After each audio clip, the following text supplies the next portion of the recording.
Eu acho que a gente tem diferentes tipos de funcionamento, né? Como a gente sabe, cada pessoa tem a sua singularidade. A gente pode ter pessoas que vão viver isso de uma maneira mais ansiosa, ou seja, aquelas pessoas que vão acompanhar todas as notícias do mundo inteiro e vão querer prever o futuro, em quantos dias vai acontecer, quantos casos, como é que vai ser. Isso é um funcionamento mais ansioso. A gente pode ter um funcionamento mais melancólico, depressivo, que são aquelas pessoas que vão focar nos aspectos mais negativos, das notícias mais tristes e que vão ser mais pessimistas, vão apresentar mais sintomas de tristeza, de desesperança, vão precisar de mais suporte nesse sentido, né? O ideal é que elas evitem essa sobrecarga de notícias, né? É bom estar informado, mas não sobre-informado, né? Não esse excesso também de informações. Tem aquelas pessoas que podem viver de uma maneira mais fóbica. Então aí a gente entra nas questões de síndrome do pânico e tudo mais, que é o quê? Esse excesso de temor, né, de medo, que é essa questão assim da coronafobia, vamos dizer, se a gente pudesse ter um termo, né? Eu vi o vídeo de uma psicóloga na Espanha que ela usa essa expressão, que é esse medo de contágio e de morrer por conta desse contágio, né? Esse medo excessivo disso acontecer. Uma outra maneira, né, de vivenciar isso de um jeito que não é saudável, é de um jeito mais hipocondríaco, que é também uma fala dela, que já tá vivendo isso, né, eles já estão vivendo isso um pouquinho antes de nós lá, que é aquela pessoa que fica excessivamente atenta, né, a todos os sintomas que ela tá tendo. Então a todo momento ela tá verificando se ela tá com febre, se ela tá, nossa, eu tô respirando bem, como é que tá, né, eu tô com funcionamento respiratório ok, eu tô com tosse, como é que tá minha tosse, enfim, ela tá tão ligada em todos os sintomas porque ela tá sempre imaginando que ela possa realmente ter contraído aí o vírus, né? Então seria o coronadríaco, sei lá, se a gente pudesse dizer de alguma maneira aí, corona hipocondríaco, enfim, essa classe aí de pessoas. E tem aquelas pessoas mais obsessivas. Então é claro que a recomendação é por lavar as mãos, é por o uso do álcool gel e uma série de outras recomendações. Mas imagina uma pessoa que já tem uma tendência a ter os seus rituais, né, em relação a essa questão de comportamento mais compulsivo, né, para manter o seu equilíbrio psicológico. Essa pessoa vai exacerbar, ela vai lavar a mão toda hora e nunca vai achar que tá suficiente e nunca vai achar que aquilo realmente foi do jeito mais eficaz para que ela possa se preservar. Então tudo isso eu falei para vocês entenderem, tem todos esses desafios, né? É algo desconhecido, é algo que a gente não tem o total controle, porque tem uma interdependência do outro, enfim, e é algo que vai afetar os nossos relacionamentos e tem como cada um de nós vai se colocar frente a todo esse cenário. O que eu quero dizer agora para vocês? Existem outras maneiras, né? A gente pode atravessar, navegar por esse período de dificuldade, esse período de desafio, né, que se apresenta de uma maneira mais saudável. Tá, Ariane, que maneira, enfim, é essa? Toda vez que nosso ego, né, o Freud já dizia, ele se sente ameaçado, a gente vai acionar alguns mecanismos de defesa. Tem uns mecanismos de defesa bem clássicos na psicologia, isso por si só daria um vídeo. Eu não vou falar deles, porque eu acho que nesse momento não é isso que cabe. Tem projeção, tem sublimação, tem negação, tem compensação, tem um monte de nomes técnicos para falar de mecanismos de defesa. Eu vou ressaltar duas palavras aqui que eu acho que elas vão ser mais práticas e mais eficazes para a maneira como a gente pode se preservar do ponto de vista emocional e psicológico para conseguir atravessar tudo isso, que é realmente a gente ter a criatividade.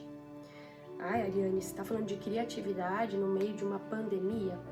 Sim, essa vai ser uma habilidade extremamente importante, seja em qualquer circunstância que a gente esteja vivendo a pandemia.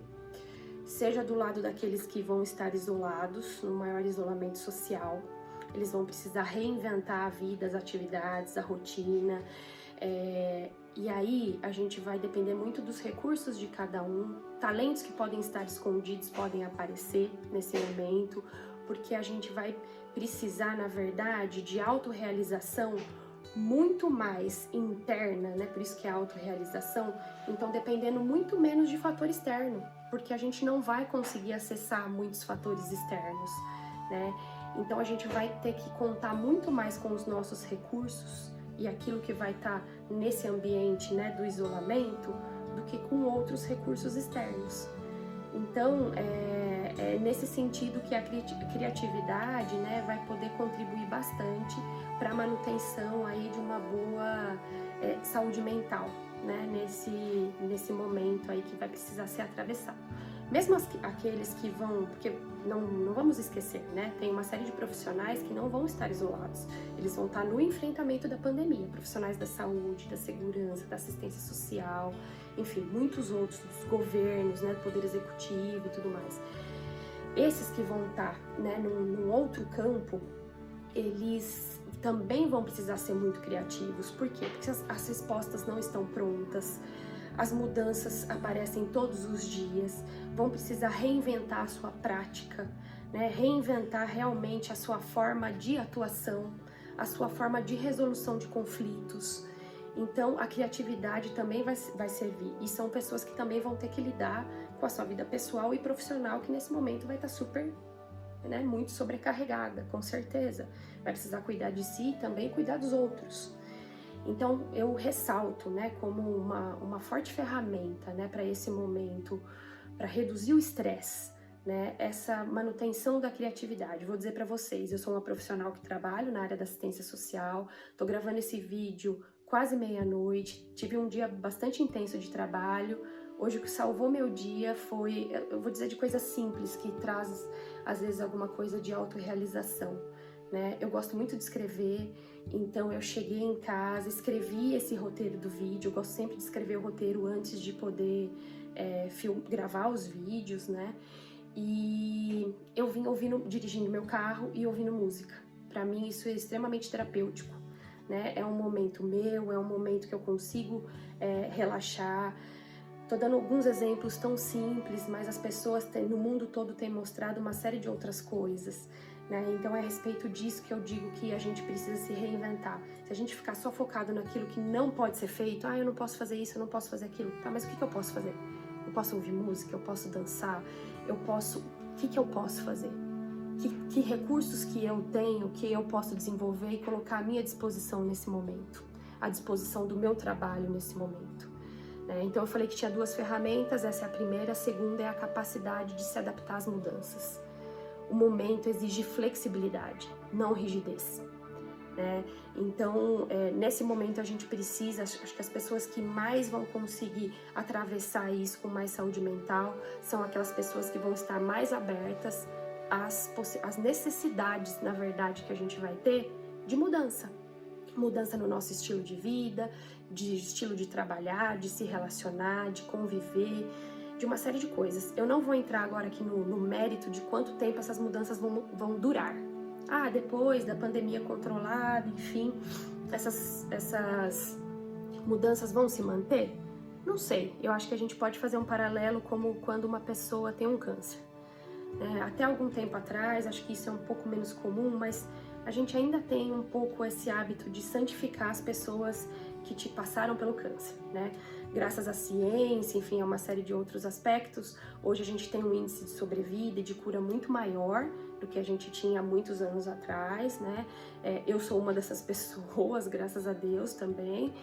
E o que a gente observa, né? As pessoas falam assim, você teve uma nova oportunidade, né? Uma nova chance, tudo muda depois do câncer.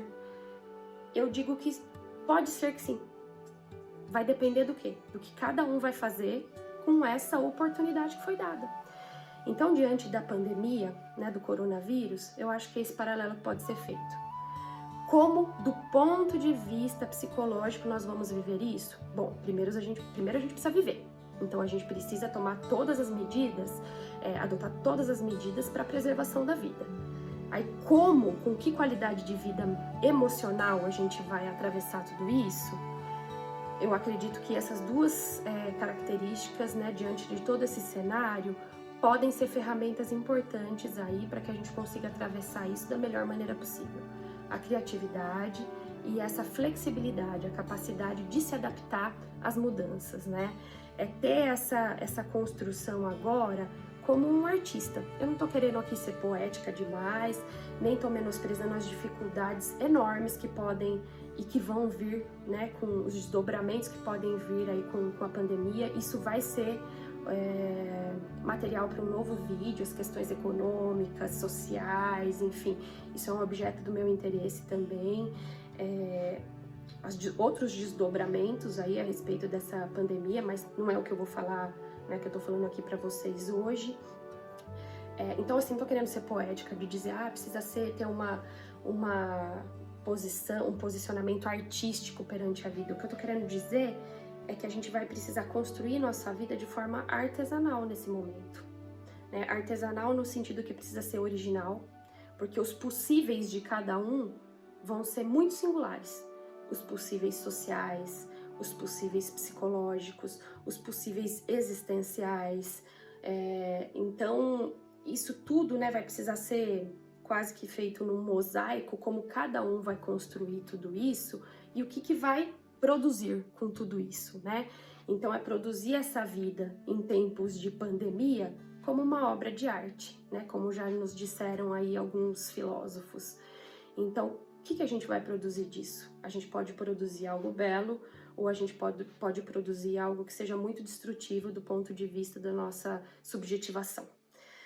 Então fica esse convite, essa reflexão, espero que vocês tenham gostado, podem deixar aí comentários, dúvidas, sugestões e a gente segue conversando e refletindo juntos. Muito obrigada!